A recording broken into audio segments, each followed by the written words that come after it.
you different is your ability to respond immediately in terms of the needs of those customers. What makes you different is your uniqueness in terms of the service you provide, and all of that. Time management is one thing that would also make you unique. If you remember, one thing that has sold OPay, MoneyPoint, and the rest is the time at which alerts are being received compared to a traditional banking system that we used to have. There were a lot of fintech companies before now, but it's only when the policy of no cash came in that people get to know that there are other existing and prevailing, fintech companies that do even better than the traditional bank. I can remember when someone asked me to open a fintech company, a fintech account. I was like, guy, this thing will not work because we've seen a lot of companies that came and went. What difference does it have with the traditional banking system? I feel it's safer, because I can see their office, I can go into their office anytime I have any complaint and all of that. But over time, we just have to, embrace the fintech systems that are existing for our growth as business. So the third one is time saved through better management. If you don't manage your time effectively, it means you are going to lose that time. So you can only save time through better management. And time saved through better management is the same, or it's equals to the lower cost and higher output. So if you are able to manage the time effectively, it means you would have lower cost, you would spend less, and then you would have higher output. And then the last one is build a culture of discipline, focus, and momentum. I remember when I was giving instance with our reason for starting this session a bit late, I've mentioned about discipline, I've mentioned about professionalism and all of that. So whenever you delay any time, it means people would see your organization or would see your company or your startup as a startup that lacks discipline, as a startup that doesn't have a culture of momentum or culture of focus, and that alone would would send you out of market, and by time other competitors would catch up, because a lot of um, investors or a lot of partners look at some of this culture as a reason for selecting you from the first time. And then if you continue giving them that kind of momentum, I believe they would always return you. But any change in terms of culture, in terms of discipline, in terms of professionalism, would lead to the change in number of investors you get over time. And it is very good for you to remember that wasting time is wasting potential. Any time wasted, it's a wasted potential. And in the startup world, potential is everything. So the potential you have as a startup is almost everything. It's what drives you to be a better entrepreneur, and it's what brings more customers to your business, and it's what speaks to you. There is one quote that I always remember, that always keeps me going whenever I'm having when I share, whenever I'm having sessions like this. So the quote is, the real you is what people say when you are not in the room.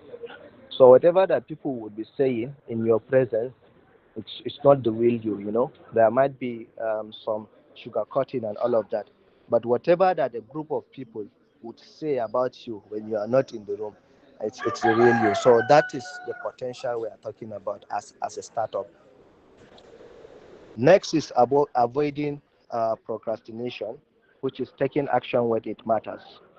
We always procrastinate. Like I mentioned, you have only 24 hours left to the deadline, but you still feel I still have enough time. So you will still keep delaying, the activity until you can no longer do it.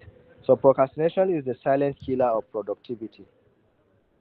It's a silent killer of productivity, especially dangerous in a startup where speed and execution are everything.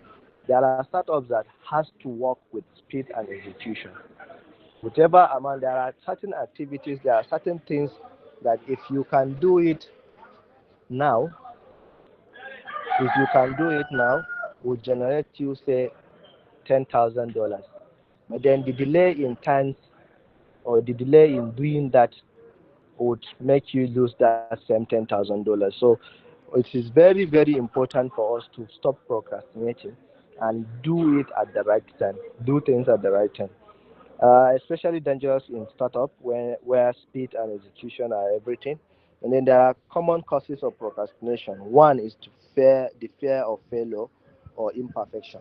There are times you feel, okay, even if I should start now, I might not get it perfectly. Even if I should start now, I might not get it correctly. And that's the fear of imperfection or fear of failure. But it's normal to fail. I mean, a lot of people have failed before they are where they are today. If you would hear the history of all of these big men and how they all started, you know that the first ingredient of their success is the failure.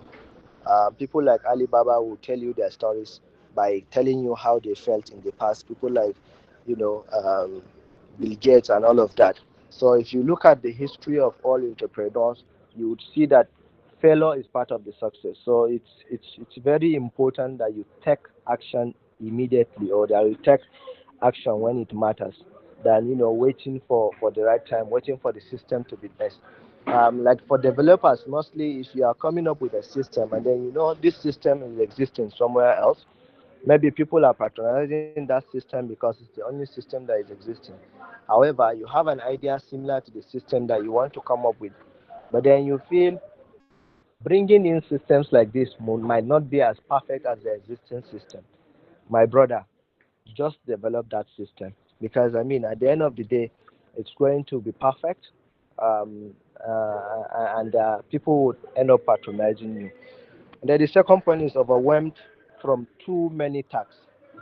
There are times as a manager you have like 20 tasks on your table, and then early in the morning you start telling yourself that I would do all of the 10 tasks today and then do the remaining tasks tomorrow, which naturally it's not possible for you to do all of these tasks.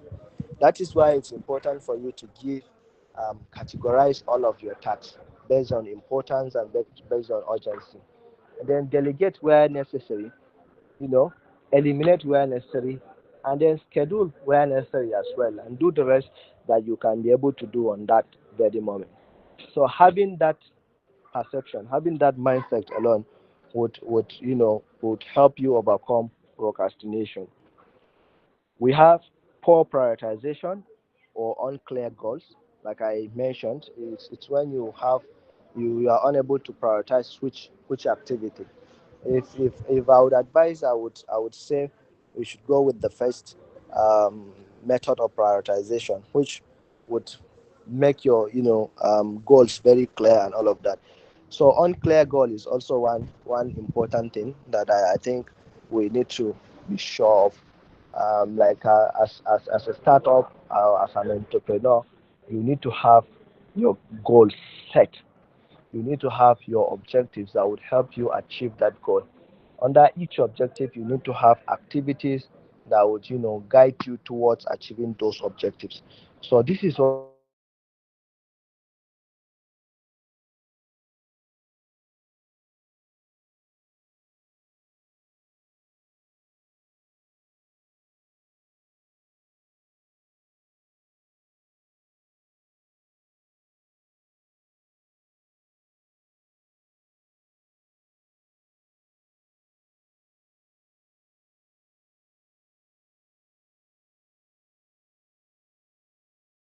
your site really pays or your site really it's really important in whatever you do in this life. Find people that would motivate you, not people that would distract you. In for instance, you have a very mad idea that you want to develop or you want to come up with, but then having the wrong person, sharing the idea with the wrong person, would lead to you not being even which would lead to not even attempting to develop or come up with the idea in a better way that would end up bringing you a lot of money at the end of the day.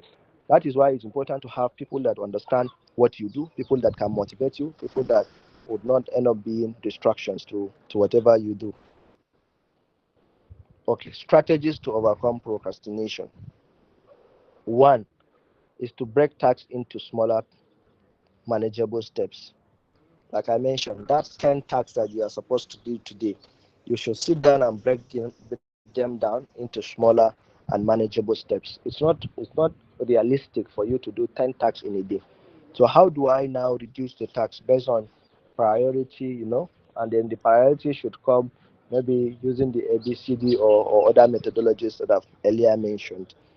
And then use the 2 minute rule. That is what we call the 2 minute rule. And if it takes more than 2 minutes, just do it. If it takes less than 2 minutes, just do it.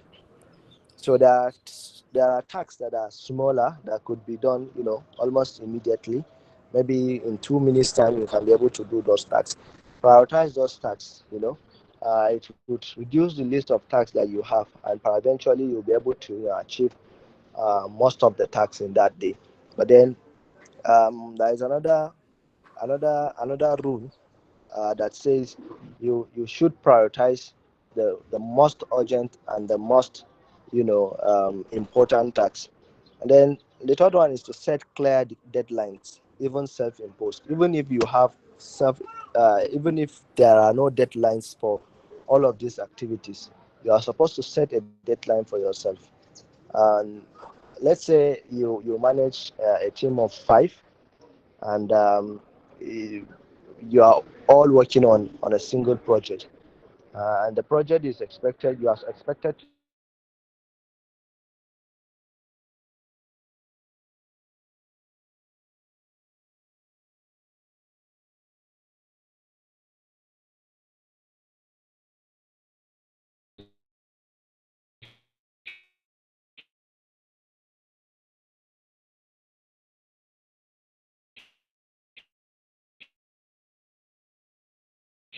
the report to set or give out all of the your achievements for them to provide you with the report on the first of the new month. And then if you have other project members that are also contributing to the report, maybe with narrative components of the report, or perhaps with success stories from your communication team, or financial report from your finance team, you would make it their responsibility. You would give them a new deadline that they should submit all of these reports on the first. So submitting the report on the first it gives you additional 5 or 6 days for you to also work on merging the reports or work on other things. And then give yourself, even after you've given them the first as a deadline, give yourself a deadline of maybe fourth of that month. So if anything should happen within the fourth, fifth, I'm sure within 2 days you will be able to, finish your tasks and share accordingly.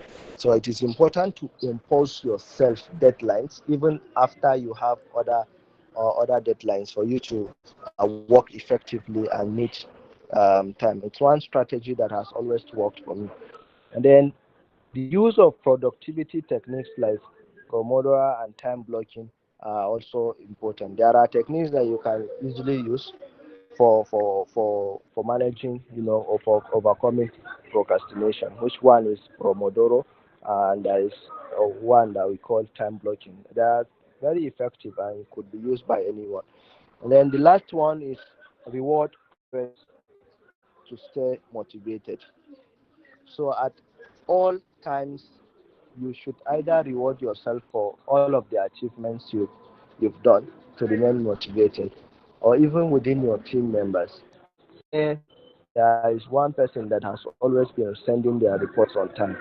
Make sure that person remains motivated by rewarding that person. It doesn't really have to be a financial reward, but there are things you do to people that would keep them motivated, that would make them want to do more in the future. And that would also create competition within the team, and other team members would, uh, you know, feel motivated by what you do to the other team members. So rewards could come by, you publishing the person as your staff of the month on your website, or on your social media platforms. That would make other staffs to also feel okay. If this person is being, supported or is being rewarded with this, it's nothing. It will take few seconds for your communication person to design the flyer and send it out on your social media platform. But it means a lot to the staff that is being awarded or that is being supported in that way. Again, you can also consider financial support, where you are supposed to give bonuses give out bonus to those that have overworked in order to make them motivated. So the takeaway from the strategies to overcome procrastination is to start small, stay consistent, and focus on progress, not perfection. So this takeaway, I think, is very important because it covers the whole strategy to overcome procrastination. You are not after perfection. I've always said this to my team. We are not after perfection. Even if it's an MVP for certain products, let's roll it out. I would want people to start giving feedback on the system we develop, and then we can improve over time than waiting for the system to be perfect before we are able to launch. I mean, even if you've done a very perfect system and then launch at the end of the day, you will still get responses, still get feedback that will make you feel your system is not half to perfection. You understand? So it is very, very important that we start small and then we stay consistent with doing small, because the more we do, the more it becomes big, and then we should focus on the progress. The more it progresses, the more we expand to ensure that our team can be able to accommodate the progress of the system. And we shouldn't focus more on the perfection, like I mentioned. Creating schedules. So creating schedules, it's one most important thing in time management. A well structured schedule turns in intentions into action. There are times that you have intentions, but the only way you can turn that intention into action is by having a schedule. For startups, it ensures that limited time and resources are used with purpose and precision. Why you need a schedule is one, it keeps you more focused and organized. Then secondly, it reduces stress and decision fatigue. Most of the times we develop decision fatigues because we have a lot on our tables and we are unable to make schedules. Maybe like I mentioned, you have 10 tasks and then you are unable to reschedule some of the tasks to fit into what where to a better time. You would end up trying to do all of the 10 tasks and then end up not doing any at the end of the day.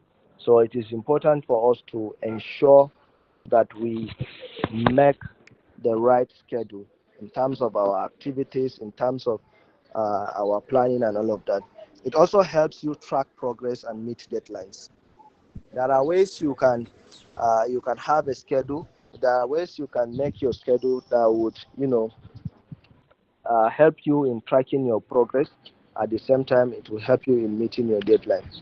If you don't give out responsibilities to certain activities, if you don't have a schedule of tracking and making sure progress are being well documented, if you don't have a system of making sure your your deadline is met, you are very wrong with time management. So then the last one is it allows better work-life balance and avoids burnout. A lot of times we have people within your team that would work for maybe 24 hours, while others would work for only 3 hours. And that's because you feel, okay, this person can do it perfectly, while this person, it's not good with doing all of these things. So maybe I should assign him this responsibility, while Mr. A goes with responsibility one, two, three, four, and five. So at the end of the day, this person that is doing all of the work would end up having burnout, which would affect the whole project. So to avoid that, it is good for you to ensure that there is a kind of work-life balance within your team.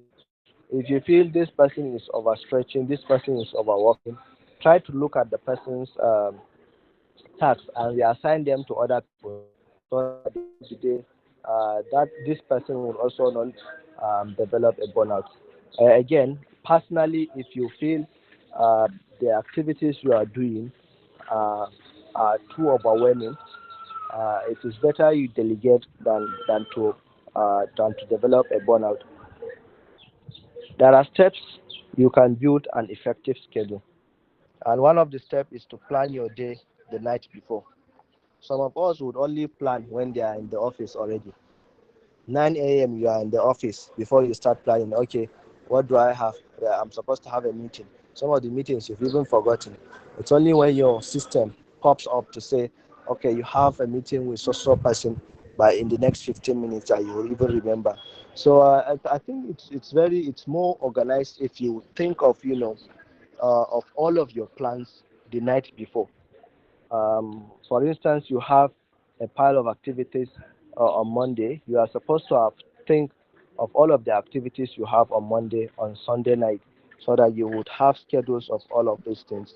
And then block time for key tasks, deep work, meetings, and breaks. There are key tasks that you just have to block time for them. If, for instance, I have any engagement I want to do with you on Monday, and I reach out to you and you say, hey, we are supposed to have a meeting by 10, or I want us to have a meeting, you should have this pre-programmed calendar that by so time, say your organization or your company always has like a management meeting in the morning on Mondays from 9 to 11. So automatically have it on your calendar that 9 to 11 Monday from now to the end of the year it's blocked, for Monday meetings. Whatever the situation would be, you will just have to block that time for effective time management. And then there are other things like deep work that would require much of your time, that would require consistency. Maybe there is a project that you guys have to be working on it on daily basis for 2 hours for certain period of time. That especially would need you to, as well block time for. And then break. There are a lot of us that would just use their break period to do one job or the other, which it's wrong. Break is meant for you to, relax at least, to refresh, and then go back to work. But when you try to utilize those break time in order to perhaps work in one or two things, you would end up developing burnout, like as I mentioned. Breaks could be one, the daily, break periods that we have at our office or at our workspace, and then it also could be maybe the holidays we normally have.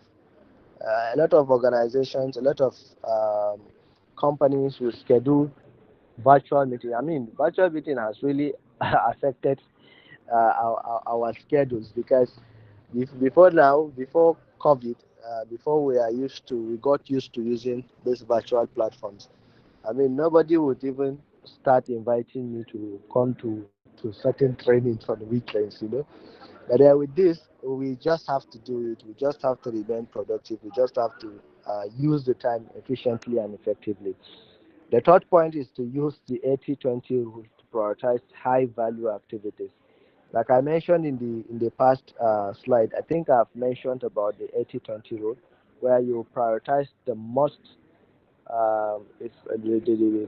important job, the 20 most important job that would lead you to achieving the remaining 80. This prioritization, it has like a way of prioritizing the most valuable activities that you have. Let's say you are supposed to have sensitization for those that uh, okay, maybe a radio program that is supposed to lead to certain change in policy in your location. Let's take for instance Niger State. There is problem around your child education, which you are trying to bring in an innovation that could support you in achieving that. There are ways you can do that without um, there are ways you can set activities that could, make you be able to achieve those things. Say, for instance, you have piles of activities like visiting the community stakeholders, meetings with the policymakers, sensitizations using radio programs, sensitizations at the community level, and all of that. There are certain things that if you've done it correctly, I think it would make other things easier for you. Let's take, for instance, the sensitization with the community, sensitization at the state level, maybe sensitization with policymakers. If today you decided to pay advocacy visit to one of the policymakers, and then you are able to capture it well using the media, perhaps the traditional medias that we have, radio stations were there, television stations were there, maybe TVCs channels and all of those trending TV stations are there. Believe you me, we don't need to put more efforts towards doing community entry or doing community sensitization. That enough would send the message, and that enough would, help you in achieving 80% of the remaining activities that you are supposed to do. So the fourth point is being realistic. Like I mentioned, we are humans and not robots. There are things that if we are not being realistic in our schedules, we would end up not doing anything at the end of the day. So this is important that you have buffer time and unexpected events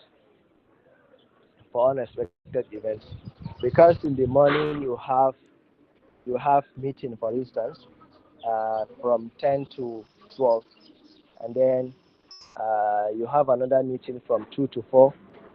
No, from 12 to 2 you will be free ideally.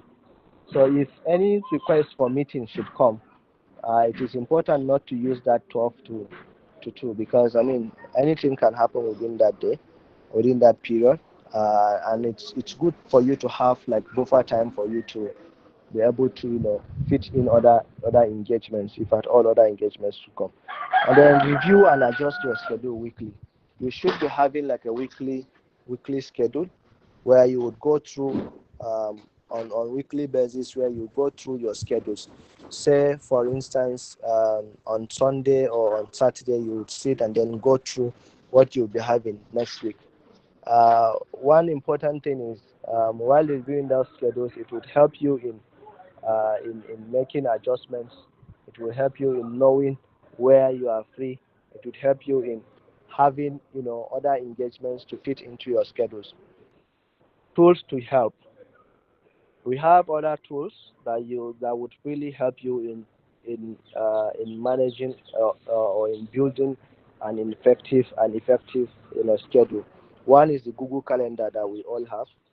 No, most of us have Google Calendar. It is important for us to have Google Calendar on our devices, and then always tick or always add our activities to the Google Calendar. It's one thing to have the Google Calendar, is another thing to utilize the Google Calendar effectively. How you would utilize it is, maybe if you should wake up a night before, you should look at what activities you have, add to the calendar, and whenever the time is close, the calendar would remind you that you have certain meetings by so time, and it will keep you more organized than having it jotted or having it offhand. There are other tools like Trello, there are tools like Todoist, and then there is Notion as well. So we have other tools for time tracking applications like the Toggle and the Clockify. So this is one pro tip that I would like to give for building an effective schedule. The pro tip is to treat your schedule like commitments, not just suggestions. So if you treat your schedules like, okay, this is a commitment I've made and I would have to achieve, like you are making it, you are imposing it on yourself that you achieving this, it's a must for you. I mean, it really helps in ensuring that you meet up your schedules. But then again, I will still bring us back to saying you need to be realistic. So setting goals is also important. I don't know if you remember me mentioning goals in one of the slides, and it's important for you to set goals, especially in turning vision into actions. Goals give your startup, your entrepreneurship, or your team direction, focus, and motivation. Without clear goals, it's easy to drift. With them, you move with purpose. So with goals, it makes you move with purpose. It gives you purpose for doing whatever you are doing. Why goal setting matters is one, it provides clarity and direction for teams. It also helps measure progress and success. If your team, if you don't have a goal, as a team, it does not provide, clarity or direction to your team. Because I mean, at the end of the day, everybody will be working towards different things. And then nobody, at the end of the day, no one would achieve a certain goal. So having a goal would keep the team more organized, would develop um, this mindset of we are all working towards achieving this goal. The second one is it helps measure progress and success. Without a goal, you might not know where are you in terms of your activities, what is left, and what are the challenges, and how can you overcome those challenges. Then we have boost motivation and accountability. So when you feel, okay, what I've done today, the activities I've done this week has led to us achieving A, that is enough to even motivate you more to do more. Especially in terms of revenue generation, especially in terms of the impact. If you have done certain projects where you have, built the capacities of maybe 200 or maybe 20, let's say 20 individuals on digital literacy, and after the training, you link them up with an organization for them or with a company for them to have like a placement for internship. And after that, if you get to hear that one out of that 20 people was able to find job, was able to maybe start or develop a startup, that is a progress. That is one thing that could motivate you to tomorrow try to reach more than 20. So it is important that we setting goals is important because it helps us to even understand all of that. And then accountability is one part of it, one key part of it. In whatever that we do, accountability is very, very important. The team would also be accountable for what they have done, and you as a teammate would also feel accountable for the leads you've done. And then it also aligns efforts with your overall mission and vision. Either you work for a company, either you have a startup, you own a hub, or you are a hub manager, uh, or an organization, an NGO. Every of all of these entities have what we call mission and vision. And then for you to have a goal, the goal in one way or the other contributes to you achieving your mission, overall mission and vision as an agency or as an organization or as any entity. So that is what we call the SMART goals framework, where setting goals that are specific, measurable, achievable, relevant, and time bound. That's what SMART is. So when we say SMART goals framework, it's more like having uh, um, a framework that is specific. By specific, it means it is clearly defined. It's not too jargon, for people to understand. And then it's measurable. By measurable, it means you can be able to measure the the goal at the end of the day, how you are able to achieve the goal. That is quantifiable success. And then achievable is realistic and attainable. There are goals that do not look realistic at all. So I think that goal would not be known to be a smart goal. Any goal that is set to be smart means it is reliable and attainable. Then we have relevance. It aligns with your vision or with your mission as an organization. And then time bound. It has a set deadline. So every goal is expected to have a set deadline. Unlike even the mission and vision of organizations, there might be years that are assigned for certain missions to be achieved. But over time, I believe that it's open for review. So, but goals are mostly has a clear deadline for achieving them. Examples of such is increase user sign up by 30% in 3 months. That's the goal. Say you have a system or an application that you develop, which you have a team, a marketing team that are working towards,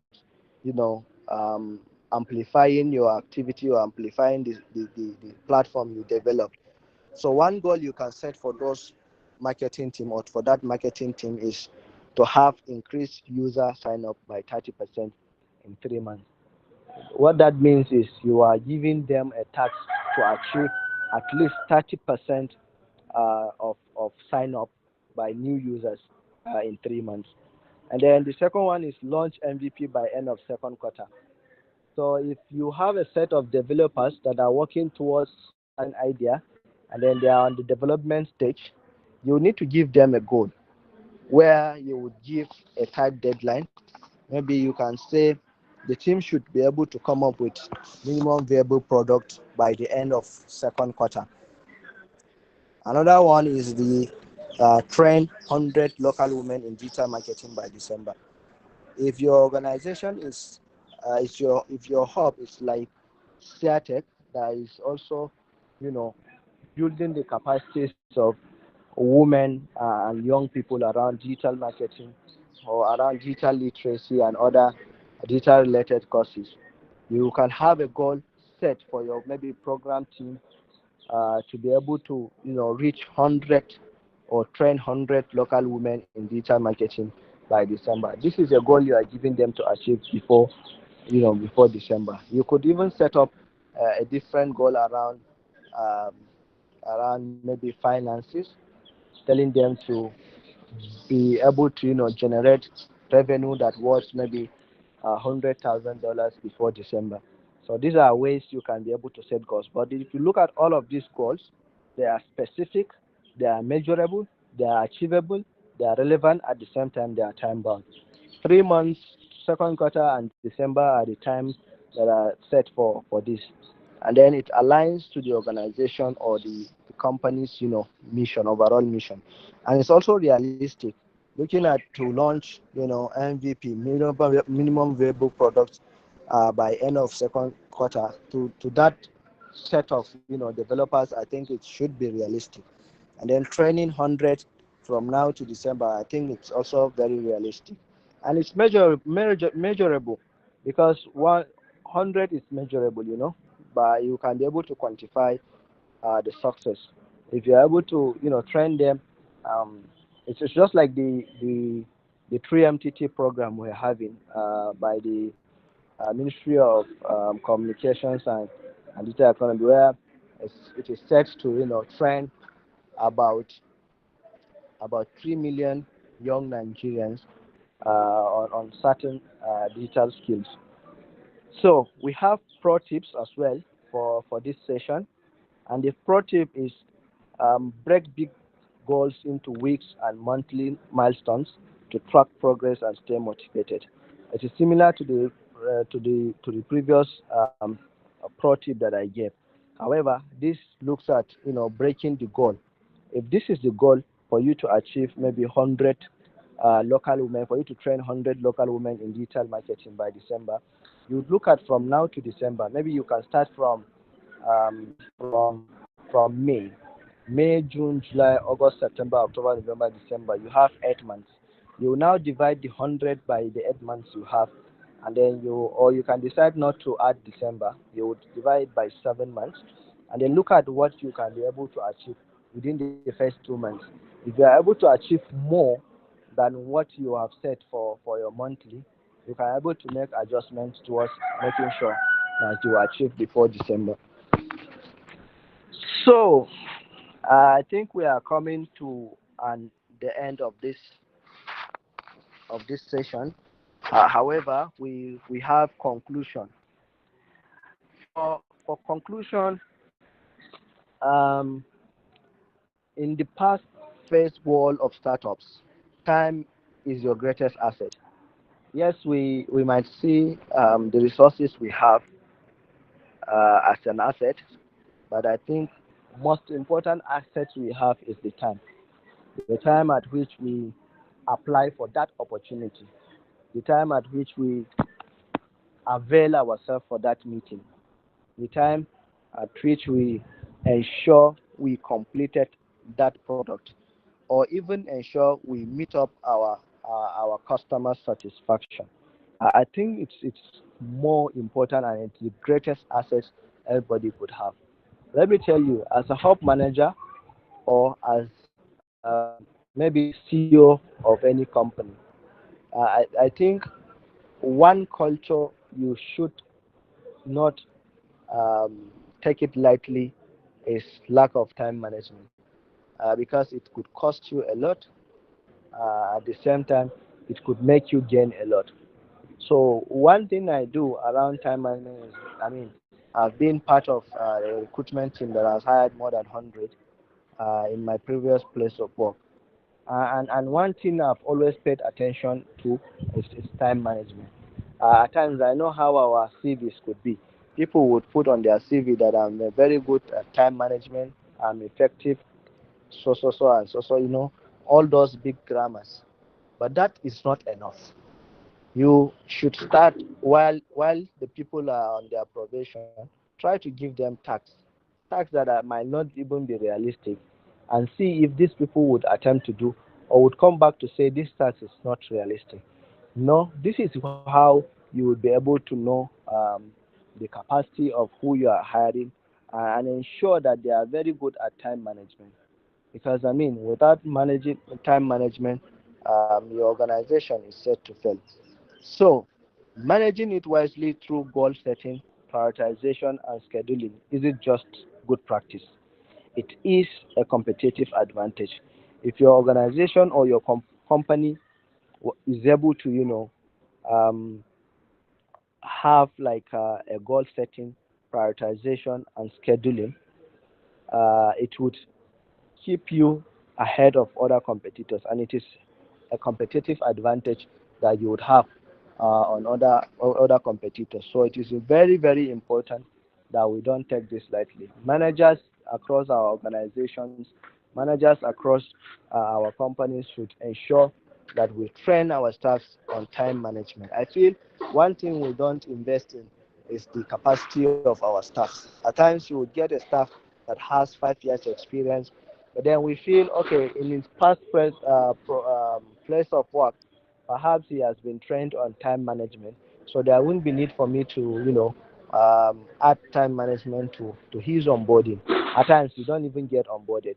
You will just come and then collect your letter of engagement and start working, which is wrong. We should invest in that staff, even if we are sure that this staff can leave by next month. There are people that would come and then learn from us and leave. We know that as managers, we know that as hub owners. But then, whatever that he is able to deliver within that 2 months before he leaves, I think has like a replication advantage to your hub or to your company. So it is important that we ensure that they are trained, even if they will be leaving tomorrow. Just train them. If they don't use the knowledge they gain in your organization or in your company, I believe they will use it somewhere else. The same way, the people you trained are leaving your organization. Other people that other organization or other company have trained are leaving those organizations or those companies to come to your organization or your company. So key takeaways: one, prioritize tasks that drive real impact. While making your prioritization, make sure you prioritize the tasks that give or drive real impact. And then secondly, you are supposed to create a schedule and stick to that schedule. You shouldn't develop a schedule that you feel, okay, let me just change, maybe I would want to have a dinner with my girlfriend by 2. So any schedule that is within 2 should be changed to tomorrow. I think that's a very poor way of managing your schedules. And then the third one is avoid procrastination by starting small and staying consistent. So just start small, even if it's a small task, the smallest task you have in the morning. Just start it. By the time you would get to stay consistent. Consistency is always the key. I know we've been saying professionalism and all of that, but consistency is what grows your organization, what grows your company from point one to point 100. Because staying consistent is what would maintain or what would retain your customers and would bring more customers to you. If you are not consistent, the ones you were having, the customers, your old customers would always leave, even the new ones would come, would get bypass eventually leave. So consistency is one thing that drives every company, every startup, or every organization. Again, set smart goals to guide your actions. For every action, it should be guided by a smart goal. I remember saying what smart is, and I'm sure it sticks on your head. It should be smart to guide any of your actions. And then lastly, remember every minute counts. Use it to build, learn, and grow. So it's either you use that seconds to build something new, something innovative that would help that organization, that would help that company, or you learn. You learn from other people, you learn from sessions like this, or you even build your capacity individually. And all of that would lead to you growing within the business. And that alone would, make your program or make your project prosper at the end of the day. Final thoughts. So, the future depends on what you do today. That's one of the saying of Mahatma Gandhi. The future depends on what you do today. So, and then this still brings us back to consistency. As small as what you do, your future depends on that. I mean, there is one saying that I think someone normally use for final thoughts. Look at what you do daily. It's the reflection of what you would be in the future.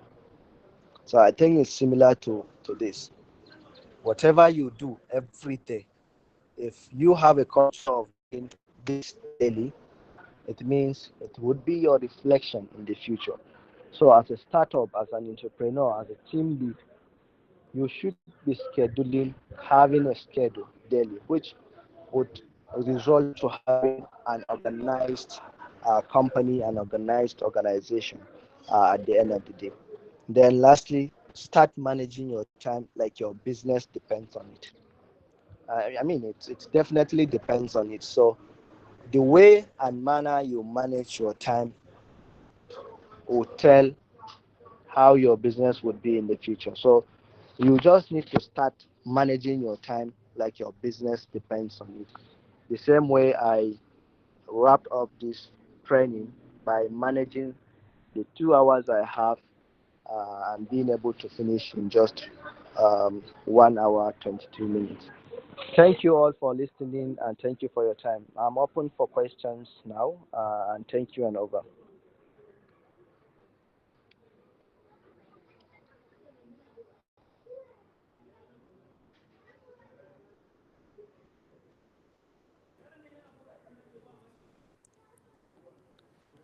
So, any question from anyone, please?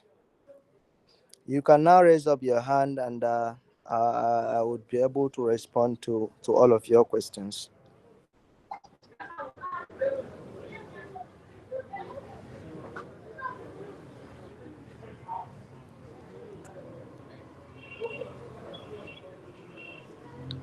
I don't know if Mr. Abdul is on the call.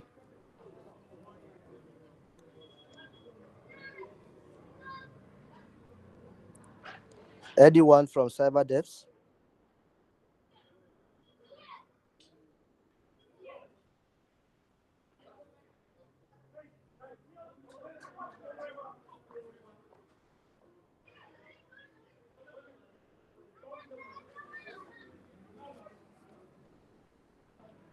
Anyone from Cyber Devs?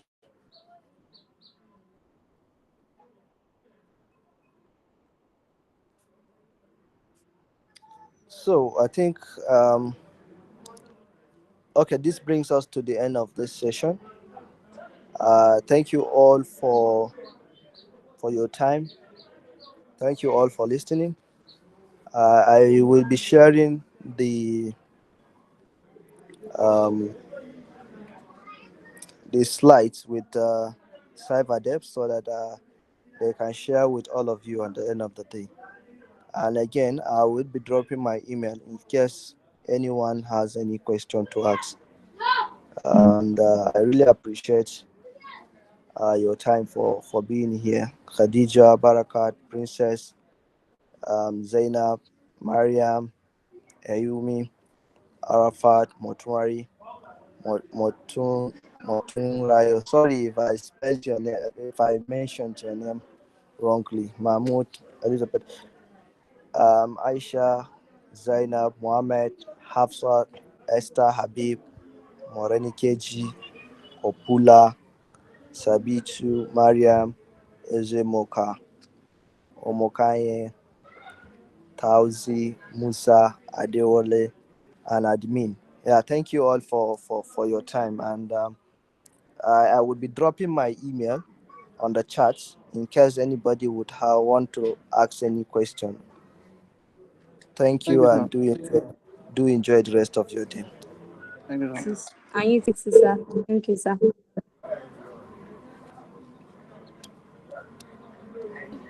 Thank you, sir. Thank you, sir.